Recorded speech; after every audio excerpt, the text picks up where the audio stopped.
Britain's most prolific child killer, Lucy Letby, a nurse trusted with the lives of newborn babies, today found guilty of 7 murders and the attempted murder of 6 more innocent children. Found guilty of 7 murders and the attempted murder of 6 more innocent children.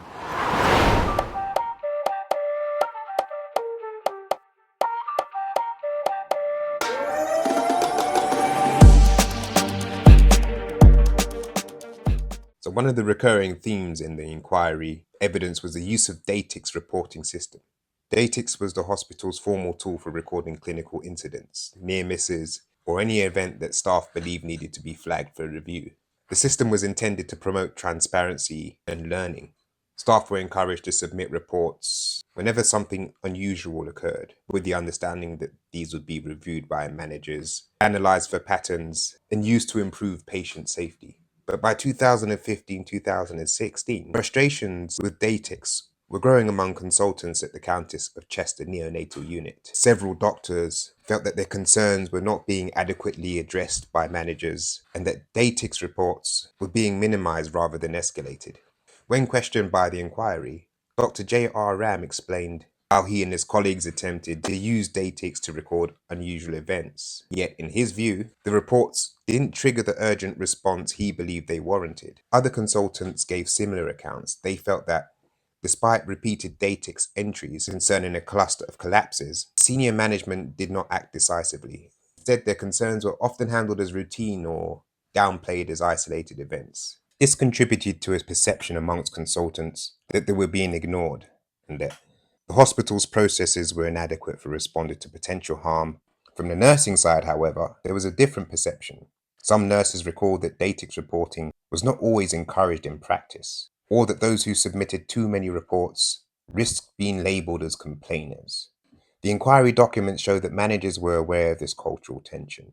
On the one hand, they wanted Datix to be used consistently. On the other, they were concerned about over-reporting or what they saw as excessive escalation of minor issues. Lucy Letby herself had submitted Datix reports on several occasions. These included routine clinical incidents such as misplaced lines or unexpected desaturations. Her participation in the reporting system was used by her defense team to argue that she'd engaged with hospital processes in good faith and didn't seek to conceal events.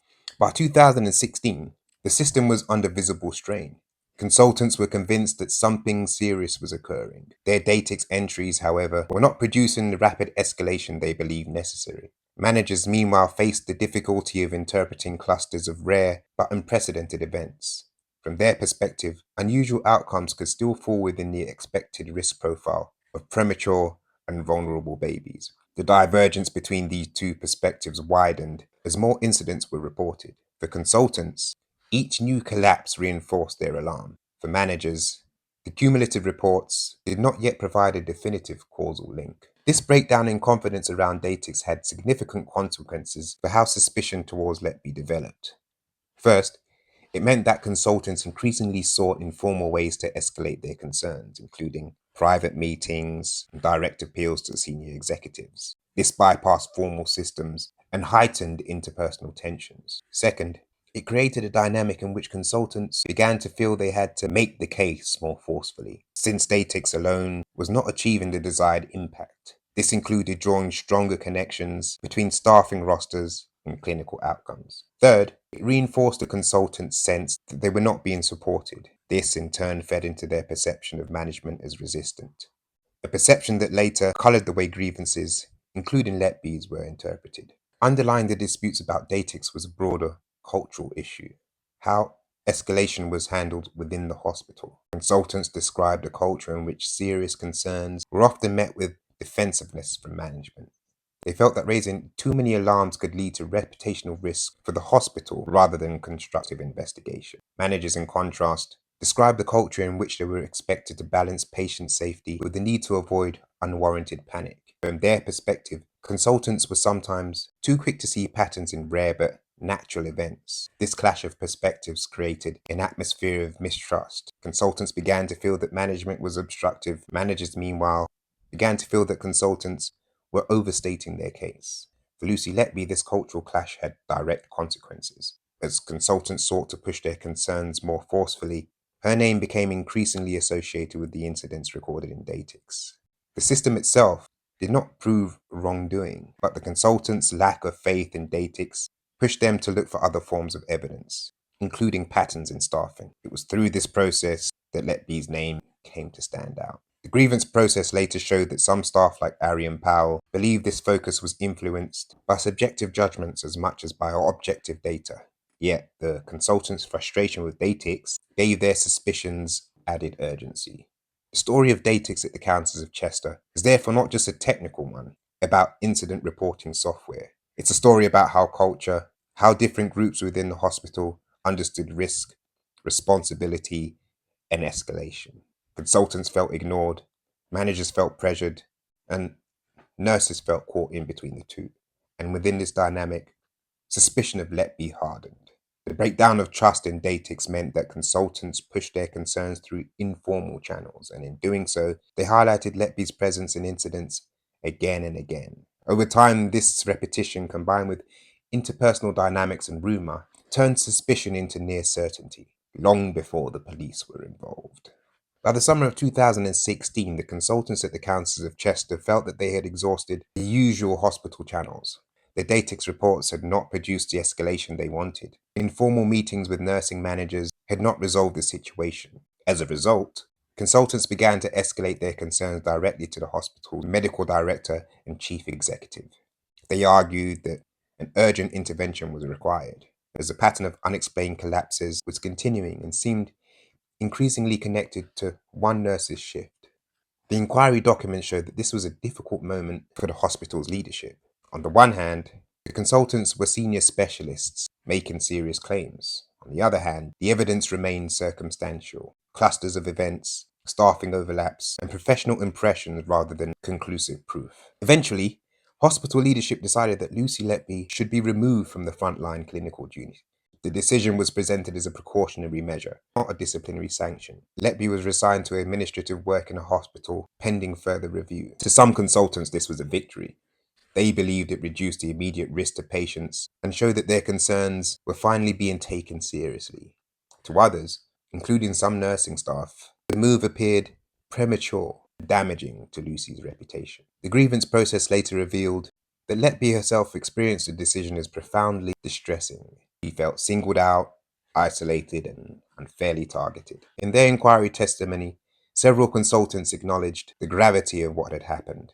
Removing a nurse from clinical practice is a serious step, particularly in the absence of clear evidence. Yet, they insisted they were acting in the best interests of patient safety. For them, the pattern of incidents were too strong to ignore. The inquiry records one barrister summarizing this position, quote, "The consultants believe that leaving her on the ward would have been irresponsible given the repeated collapses occurring during her shifts. This reasoning reflects the precautionary principle, acting to prevent potential harm even without definitive proof." On the management side, the removal of Letby was more ambiguous. Senior leaders described it as a temporary measure designed to ease tensions while reviews continued. They also made clear that the decision was influenced not only by consultants' concerns, but also by a broader breakdown of trust in the unit. Even if no wrongdoing could be proven, the working relationships had become so strained that leaving Letby in place was no longer viable. This highlights how interpersonal conflict, rumors, and Datix frustrations converged into a situation where removal became the path of least resistance. It was after Letby's removal that the idea of involving the police was first seriously raised. Consultants argued that only a police investigation could properly examine the pattern of collapses. They believed that internal reviews would not have the independence or resources to resolve the matter. Management, however, hesitated. Referring the case to the police carried an enormous reputational risk for the hospital. It also risked undermining staff morale and public confidence in the neonatal unit. This hesitation became a point of contention. Consultants later testified that they felt managers were dragging their feet, while managers testified that they wanted to be cautious and fair. Once police involvement was confirmed, retrospective case reviews became central to the investigation. Consultants were asked to look back over previous years of admissions to identify any other unusual collapses or deaths. In doing so, they applied the same logic they had used in 2015-2016, looking for patterns of unexpected events during Letby's shifts. This retrospective process significantly expanded the scope of the case. Incidents that had not seemed suspicious at the time were reinterpreted through a new lens.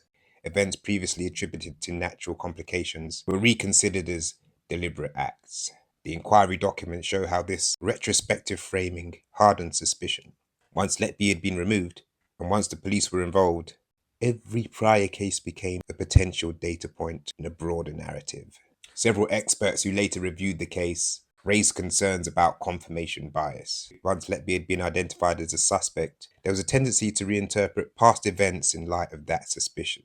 This didn't necessarily mean the consultants acted in bad faith. Rather, it reflects a common human pattern. Once a hypothesis is formed, evidence is often reread in ways that support it.